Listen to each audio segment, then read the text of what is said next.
Alrighty, now, here we go again. Okay, so, 3 days later, at 10 a.m., your music started. Then, y'all took off again for hours, while your stereo blaring music, and your dogs barking and howling. So I called the police. First I reported the stones missing, and then I told the dispatcher about your music. Then later the officer, what's been going on, and that you've been playing your music loud, and that day you turned it on and left, and the officer could even hear it. Yeah, he could. And no, the windows weren't open. Just to let you know. So,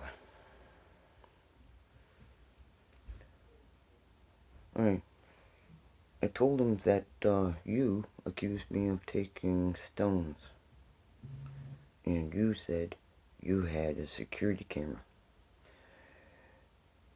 Question to everybody, including you. If you did, why didn't you call the police and report the theft and show the footage? The officer even agreed it was a little suspicious, because this was like 3 days after the stones came up missing. 3-4 days. Yeah, exactly. You don't have a camera. So you were just hoping I would freak out, huh? Sorry to disappoint you. So I told the officer what happened to the stones and the harassment that you were causing and the reason why. So he looked around, didn't see stones or any disturbance at all. He also affirmed he could easily hear their music. After we talked, the officer even affirmed what Christy said earlier, that houses up the street were vandalized too. So it wasn't just them. All my stuff was put up.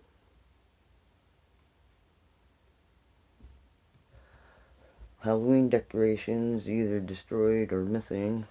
He chalked it up to kids. I asked them to contact you and our landlady about the stones and your harassment. That's called music. Now, let's get on to the history and the origins of the stones, shall we? Okay. Now, you kept saying those stones were yours. Horsepucky. Could say the other word, but, you know. You see, I know the real person that bought them stones. She was a former tenant. She lived here around 2014. And moved out around, I don't know, 2016, 2017. Okay. I'm not going to say her name because it's irrelevant. And she lived in your apartment. Around that time, give or take, my nephew and his family lived here. They moved in here in our apartment now. And let's see, the spring of 2014, I'd say, she bought garden stones from Abishan. She asked my nephew and Kyle, my son, to help her put them in the front of her front porch.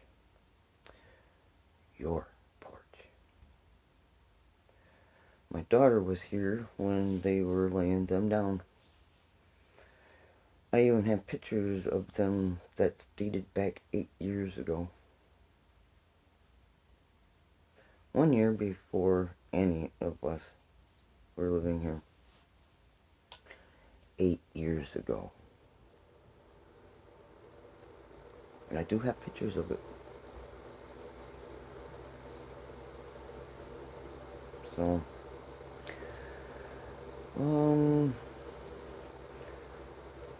okay, 3 years before Crystal had your brother-in-law move them to the illegal fire pit. And because they're garden stones. They're not fire bricks. Fire bricks are conditioned for fires. Garden stones weren't. Not to mention, your fire pit was 2 feet away from the wood line. And by ordinance, it's supposed to be 10 feet. And also, it's supposed to be at least 25 feet away from a structure. Which it wasn't.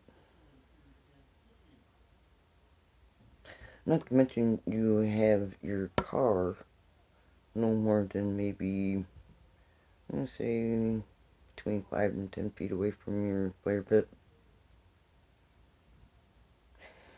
And I sold you that car. And I told you it had a pinhole in the gas station, in the gas tank.